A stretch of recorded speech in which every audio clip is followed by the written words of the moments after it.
नमस्कार, मी अँकर आकांक्षा, सांगली 10 न्यूज प्रस्तुत मी मतदार माझा उमेदवार या विशेष कार्यक्रमामध्ये तुमचं स्वागत आहे। लवकरच सगळीकडे निवडणुकीचे जे बिगुल आहेत ते वाजलेले आहेत आणि या धामधुमीमध्ये निवडणुकीच्या मतदारांचा आवडता उमेदवार त्यांच्या मनातच राहून जातो आणि याचसाठी आपण मतदारांच्या मनातील उमेदवार कोण हे जाणून घेत आहोत आपल्या या विशेष कार्यक्रमातून।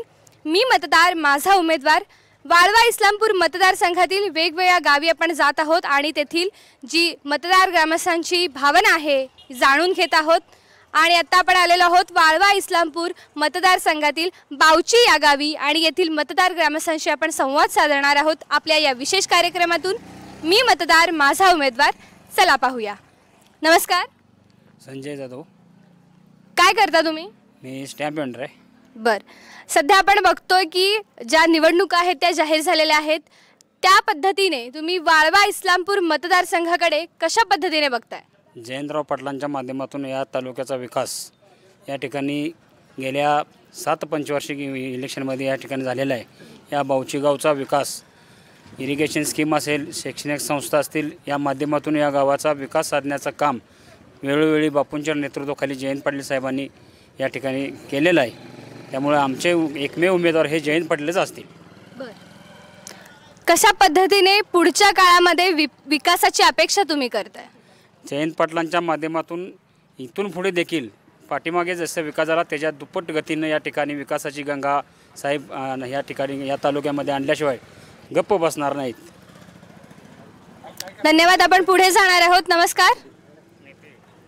नमस्कार। नमस्कार, तुमचं नाव? माझं नाव सारंग नागनाथ भोसले। विधानसभेच्या निवडणुकीच्या दृष्टीने बावची गावाकडे तुम्ही कशा पद्धतीने बघताय? विधान परिषदेच्या जर दृष्टीने बघायचं झालं तर गेले 7 टर्म आमचे नामदार जयंत पाटील साहेब हे इथले आमदार आहेत। जवळपास 35 वर्ष झाली त्यांनी आमच्या मतदारसंघात कोणतंही काम, कोणताही रस्ता, कोणती गटार नाली, सभामंडप काय बाकी ठेवलेलं नाही, कोणत्या गोष्टीचं काम परिपूर्ण असा आमचा तालुका आहे। तालुक्यात ह्या आमच्या मतदारसंघात कुठे जरी फिरला तर जे काम म्हणतात ज्याला की बाबा एका आमदाराचं किंवा एका मंत्र्याचं जे काम असते ते महाराष्ट्रात जर म्हणलं असं तर मोजके तालुक्यात त्यापैकी एक आमचा तालुका करायचं काम नामदार जयंत पाटील साहेबांनी आमच्या केलेलं आहे।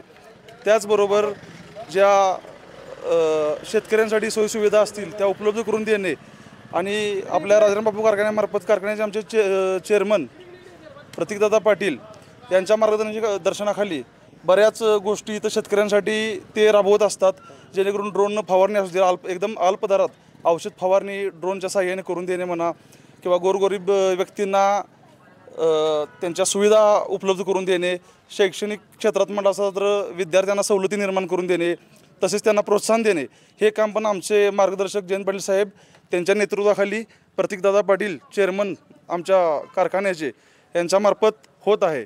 अशी बरीच कामं साहेबांच्या मार्फत झाली आहेत आणि येत्या टर्मलासुद्धा साहेबच जिथून आमदार होतील आणि आत्तापर्यंत जितक्या मताने साहेब निवडून आलेत त्याच्यापेक्षा अधिक कितीतर पटीनं हे जयंत पाटील साहेबच निवडून येतील आणि महाराष्ट्राचे येत्या टर्मचे मुख्यमंत्री होतील अशी आम्हा सगळ्यांना इथून म्हणजे अपेक्षा आहेत त्यांच्याकडून। तुमच्या भागामध्ये कारखान्याचं प्रमाण सुद्धा जास्त आहे, तर या कारखान्यांकडून तुम्ही अपेक्षा काय करताय? शेतकऱ्यांना यावेळी ऊसाच्या दरामध्ये वाढ मिळेल का? आता कारखान्याबद्दल जर सांगायचं झालं तर जे देशभरात जे कारखाने दर देतात ऊसासाठी त्याच्या तुलनेत कुठं आमचा कारखाना राजाराम बापू कारखाना जो आहे जयंत पाटील साहेबांचा हा कारखाना त्या तुलनेत काही कुठं पाठीमागं पडला आहे असं आम्ही बघितलेलं नाही। जितका सगळे कारखाने दर देतात तितपत त्याच्यात इतका किंवा त्या तोडीचा किंवा त्याच्यापेक्षा चांगला दर देण्याचं काम आमच्या कारखान्याने केलेलं आहे। आणि जर तसं बोलायचं गेलं तर आज बाजारभावाप्रमाणे जर साखरेचे दर विचारात घेतले तर आपण 40-42 रुपयाने साखरे विकत घेतो, बरोबर आहे का? तर घेत असताना ऊसाला आम्ही 3300 ते 3500 रुपयेपर्यंत आपले साहेब कारखान्याला दर देतात। राहिला 5 रुपयाचा प्रश्न, तर तुम्हाला पण माहिती आहे की ऊसापासून साखर तयार होईपर्यंत त्याला काहीतरी खर्च असतो, कारखान्याचा म्हणा किंवा लेबर लोक आहेत त्याच्यावर काहीतरी प्रक्रिया होतात, ह्या गोष्टीसाठी ते पैसे जातात। पण जितका होईल तेवढा उच्चांकी दर द्यायचं काम हे राजाराम बापू कारखान्यांनी केलेलं आहे। आणि आजचा जो शेतकरी आहे आमच्या भागातला, आमची मॅडम हे जमीन सगळी कोरडवाहू होती, इथं पाण्याचा थेंबी नव्हता, लोक 10-10 किलोमीटर जनावर जगवायसाठी पाला काढायसाठी 10-10 किलोमीटर नदीकडेच्या गावाला जात होती। तर जयंत पाटलांनी पूर्ण मतदारसंघात इंच आणि इंच क्षेत्र पाण्याखाली आणण्याचं काम केलं आहे त्यांनी आणि पूर्ण आमचा तालुका हा सुजलाम सुफलाम केला आहे। आज प्रत्येक घरी गेला तर प्रत्येकाच्या घरी तुम्हाला 2-2 ट्रॅक्टर दिसतील, 4 व्हीलर दिसतील, 2 व्हीलर तर त्याला मापच राहिलेलं नाही। इतका चांगला असा तालुका आमचा सुजलाम सुफलाम करण्याचं काम नामदार जयंत पाटील यांनी आमच्या तालुक्यामध्ये केलेलं आहे। मग यावेळी काय होईल महाराष्ट्रात? कमळ फुलणार की तुतारी वाजणार? अहो तुतारी वाजलेच जमाय, विसरू पण नका तुम्ही हा प्रश्न। आणि आमचे नामदार जयंत पाटील साहेब हे मुख्यमंत्री झालेत जमायत, असा आमचा सगळ्यांचा विश्वास आहे। काय सांगाल तुम्ही? अगदी 100%। काय होईल? कमळ फुलणार की तुतारी वाजणार? तुतारी तुतारी तुतारी ही निवडून आली असं आजच जाहीर करा मोठ्या मताधिक्यानं। नमस्कार। काय नाही, तुतारी निवडून येणारी 100% फायनल। शेतकऱ्यांना या सरकारकडून जे वीज बिल माफी आहे तसेच पीक विमा आहे अशा योजना शेतकऱ्यांसाठी राबवल्या जात आहेत, तर त्या योजना लाभार्थ्यांपर्यंत पोहोचतायत का? पोहोचतायत। मग सध्या महाराष्ट्रात जे राजकारण सुरू आहे त्याकडे तुम्ही कशा पद्धतीने बघताय? महाराष्ट्राचं राजकारण म्हटलं तर आता ही त्रिशंकू जी सरकार आहे अतिशय त्यांचा मूर्खपणाचा कर झाला आहे, त्यामुळं आता येणारी तुतारीच काय करेल ती तुतारीच करेल। धन्यवाद। आपण पुढे जाणार आहोत। नमस्कार। नमस्कार, तुमचं नाव? रमेश अनुसे। काय होईल बावची गावामध्ये? विकास पुढच्या 10 वर्षात कशा पद्धतीने होणार आहे? बावची गावचा 100% विकास हा जयंत पाटील साहेबांनीच केला आहे, इथून पुढेही करणार आहेत। अजून काय सांगाल? समस्या कोणत्या गावात आहेत का? बावचीत तर 100% जयंत पाटील साहेबांनी सगळी कामं केलीत, मागं काय ठेवलेलीच नाहीत। बरं, मग ह्यावेळी मुख्यमंत्री जर जनतेतून निवडायची संधी मिळाली आपल्या जनतेला, तर तुम्ही कोणत्या उमेदवाराला संधी द्याल आणि पाठिंबा द्याल? जयंत पाटील साहेबांनाच पाठिंबा देणार आणि 100% मुख्यमंत्री होणारच। धन्यवाद। काय सांगाल? कामगारांसाठी सरकारकडून काही योजना राबवल्या जयंत जातात? पाटील 100% मुख्यमंत्री होणार, एवढंच मला बोलायचं आहे। बाकी विषय नाही, 100% होणार तर होणार। शेतकऱ्यांसाठी तुतारी आहे तर आहे, तुतारी सोडून आम्ही जात नाही कुठं, आणि तुतारी सोडून आमचं घड्याळ मागे येणार आहे, घड्याळ मागे येणार आमचं। बरं, जयंत पाटील साहेबच मुख्यमंत्री होणार। ठीक आहे। एवढी तयारी आम्ही लावल्या तर लावल्या। विकास चालू आहे की? चालू आहे। चालू आहे तुमच्या आमदारांचं तुमच्या गावाकडे योग्य पद्धतीने लक्ष आहे का? आहे की? कोण आहेत? जयंत पाटील साहेब आहे। काम नीट होत आहे? होते। काय समस्या आहेत तुमच्या गावामध्ये ज्या सोडवल्या पाहिजे? आता काय रोजगारच की, दुसरा काय रोजगार। त्यांच्या नमस्कार। नमस्कार, तुमचं नाव? संदीप सुदाम तळप। आपण बघतोय सध्या अवकाळी पाऊस सुरू झालेला आहे आणि याचं पिकांवर फार मोठ्या प्रमाणात नुकसान होताना दिसतंय आपल्याला, तर याची भरपाई सरकारकडून मिळावी याबद्दल तुम्ही काय सांगाल? भरपाई मिळाली पाहिजे। पाहणी केली जाती नाही, पाहणी होत नाहीये, मग तुम्ही तुमच्या आमदारांकडून काय अपेक्षा करताय? अपेक्षा पाहणी करून योग्य त्या पैसे मिळावेत शेतकऱ्यांना। जर आपल्या जनतेकडून मुख्यमंत्री निवडायची संधी जर आपल्या जनतेच्या हातात दिली, तर तुम्ही कोणत्या आमदाराला संधी द्याल आणि कोणत्या उमेदवाराला पाठिंबा द्याल? जयंत पाटील। काय सांगाल दादा, तुम्ही कोणाला पाठिंबा द्याल?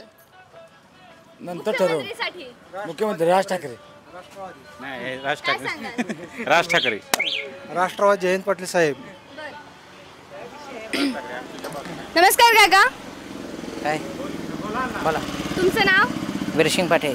आता आपण बघतोय की सरकारकडून शेतकऱ्यांसाठी वीज बिल माफी दिलेली आहे आणि पीक विमा सुद्धा दिलेला आहे। ह्या योजना शेतकऱ्यांसाठी राबवल्या जातात। शेतकऱ्यांपर्यंत, लाभार्थ्यांपर्यंत या योजना सरकारकडून पोहोचतायत का?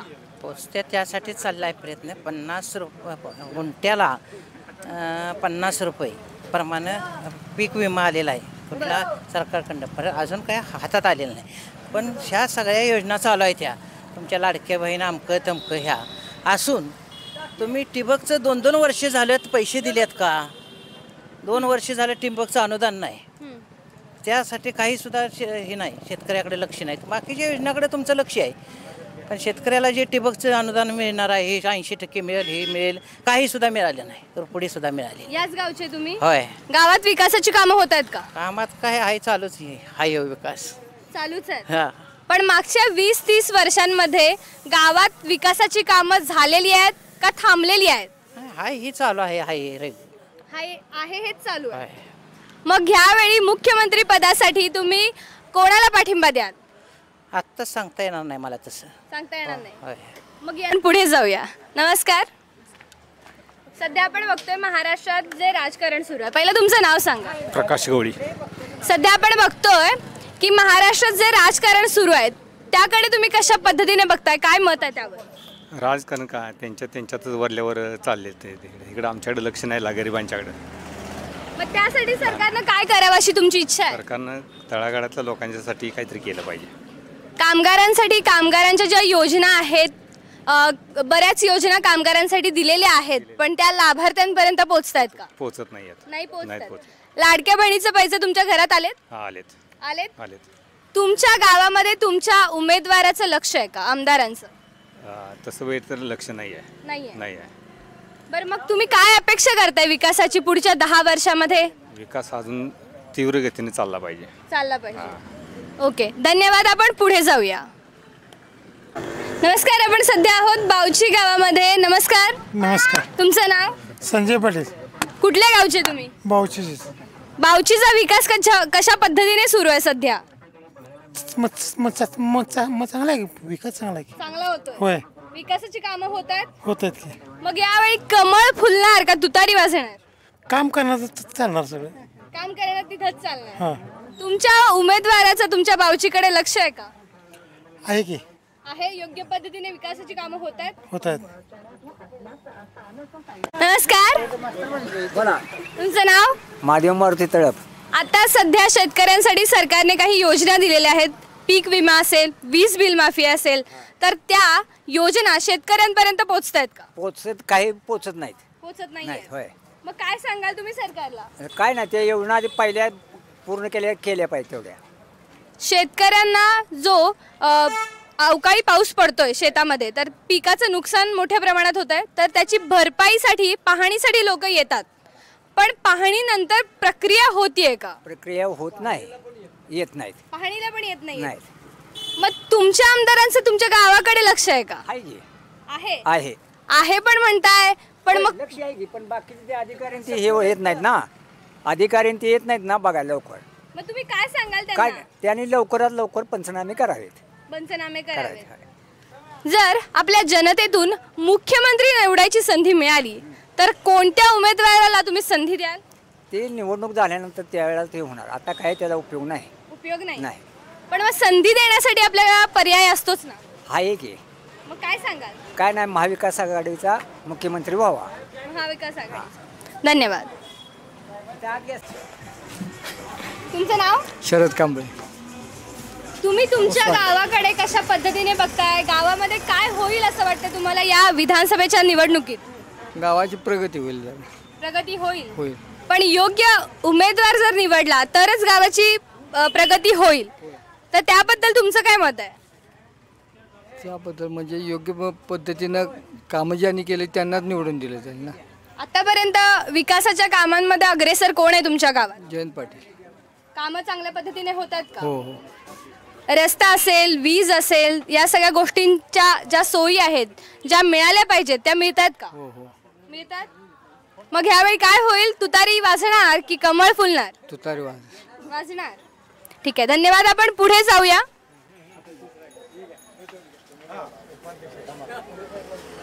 नमस्कार. नमस्कार. सध्या आपण बघतोय की शेतकऱ्यांना वीज बिल माफी आणि ज्या पीक विमा आहेत अशा गोष्टी योजना पुरवल्या जातात सरकारकडून. अजून शेतकऱ्यांचं काय मत आहे यावर? शेतकऱ्यांना हमीभाव मिळाला पाहिजे, शेतीमालाला दर मिळाला पाहिजे. त्यामुळे वीज माफ करून किंवा कुठल्या योजनांना उपयोग नाही. शेतकऱ्याला हमीभाव वाढला पाहिजे, त्यामुळे त्याचा फायदा शेतकऱ्यांना होणार आहे जास्त करून.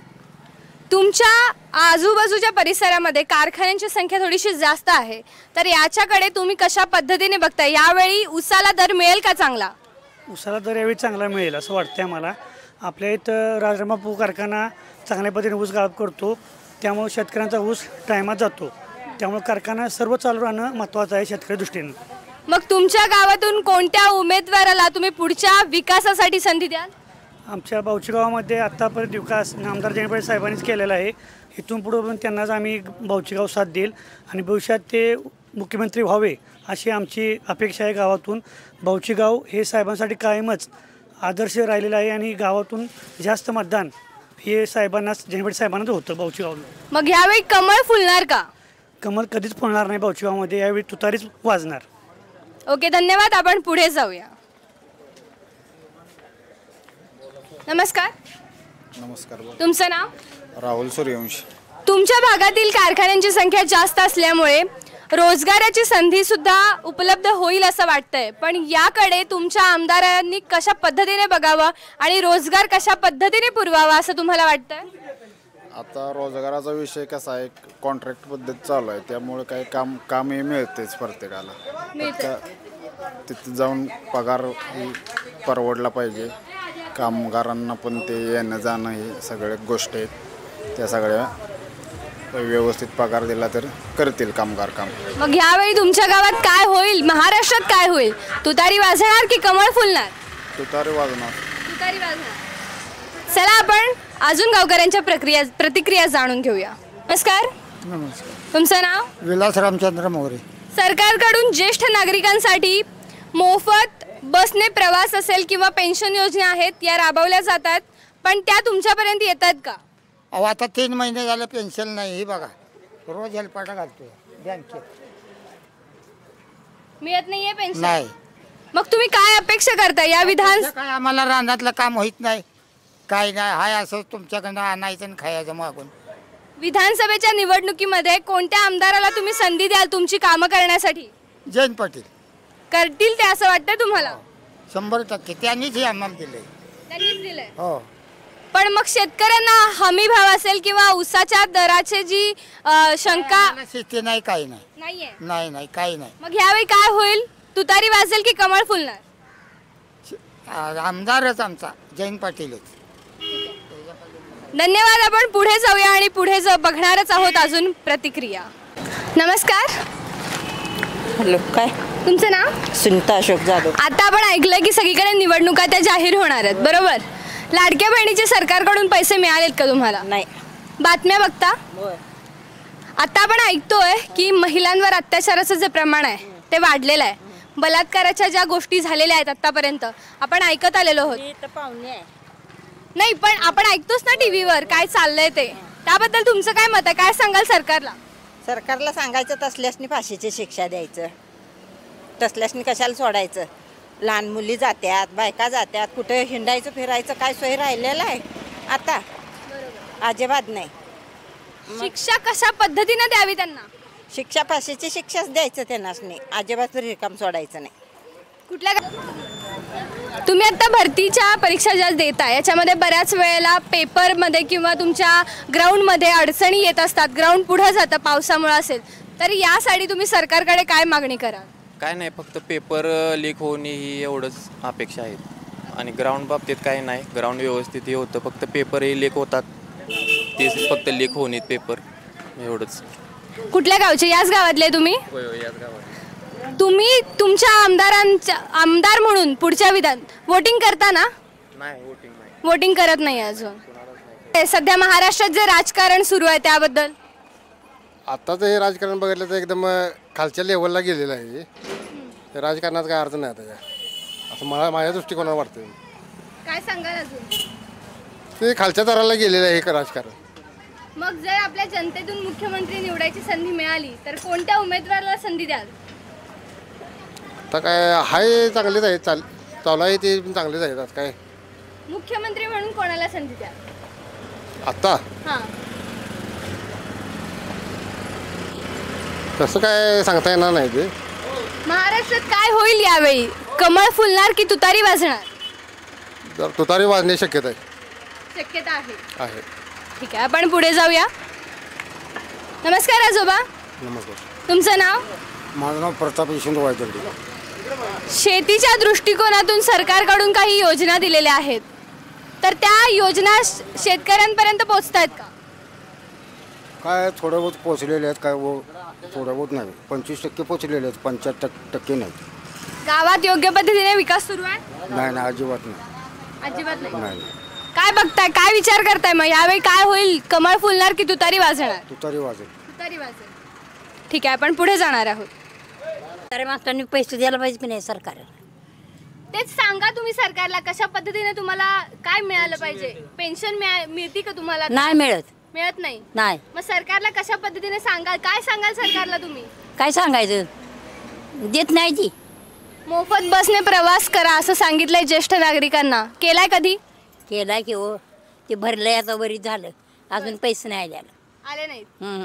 कुठलेच पैसे आले नाहीत. नाही लाडकी बहीण ती काय मी नाही केलं, ती माझं वय बसत नाही वाटतं. वय बसत नाही. मग तुम्ही सरकारला कशा पद्धतीने पेन्शन, काय सांगाल पेन्शन बद्दल, काय द्यायला पाहिजे तुम्हाला सरकारने? पैसे नकोची काय, औषध पाण्याला आता काय म्हातारपणी काय करायचं बरं? नमस्कार. तुमचं नाव? सूर्यकांत पाटील. तुमच्या भागामध्ये जे कारखाने आहेत त्यांचं प्रमाण जास्त आहे, तर तुम्ही तुमच्या आमदारांकडे काय मागणी करा? रोजगार कशा पद्धतीने उपलब्ध करून द्यावा त्यांनी? रोजगार आता इथं कसं झालंय, मुळात रोजगार उपलब्ध आहेत पण त्यांना पाहिजे तसं आउटपुट म्हणजे पगार म्हणा किंवा हे मिळत नाहीत.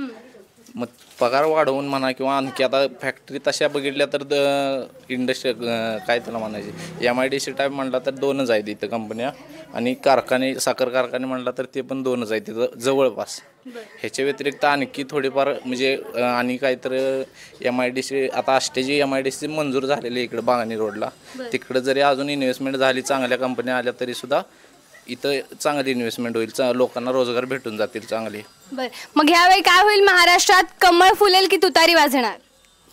तसं तर आता मी काही सांगू शकत नाही, कारण माझ्या आता इथं तुतारीच शक्यतो, कारण जयंत पाटील साहेबांचं इथं मतदारसंघ आहे हा, त्यामुळे शक्यतो तुतारीच इथं. पण त्यांचं काम चांगल्या पद्धतीने होतंय का? विकासाचं काम होतंय ना, काम होतंय म्हणून तर जवळजवळ 7 वेळा ते आमदार निवडून गेलेले आहेत. बरं, काय अजून काय अपेक्षा आहे तुमची गावाच्या विकासाबद्दल? आता सध्यात आता म्हणजे बऱ्यापैकी विकास चालूच आहे चांगला. साहेबांचं बाऊचीकडं वैयक्तिक चांगल्या लक्ष आहे इकडं, त्यामुळं इकडं बाऊचीला बऱ्यापैकी ते हे करतायत. मग जर आपल्या जनतेतून मुख्यमंत्री निवडायची संधी मिळाली तर कोणत्या उमेदवाराला संधी द्याल आणि पाठिंबा द्याल? डेफिनेटली जयंत पाटील साहेबांना.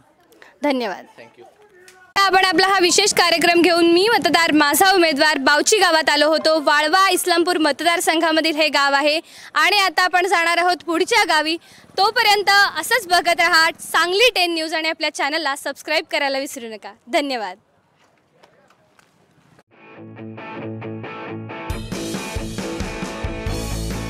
नमस्कार, मी अँकर आकांक्षा. सांगली 10 न्यूज प्रस्तुत मी मतदार माझा उमेदवार या विशेष कार्यक्रमामध्ये तुमचं स्वागत आहे. लवकरच सगळीकडे निवडणुकीची जी धामधूम आहे ती सुरू होते. सांगली जिल्ह्यातील विधानसभा क्षेत्रातील रणधुमाळी पाहूया. सखोल विश्लेषण अँकर आकांक्षा सोबत आपल्या सांगली 10 न्यूज चॅनलवरती.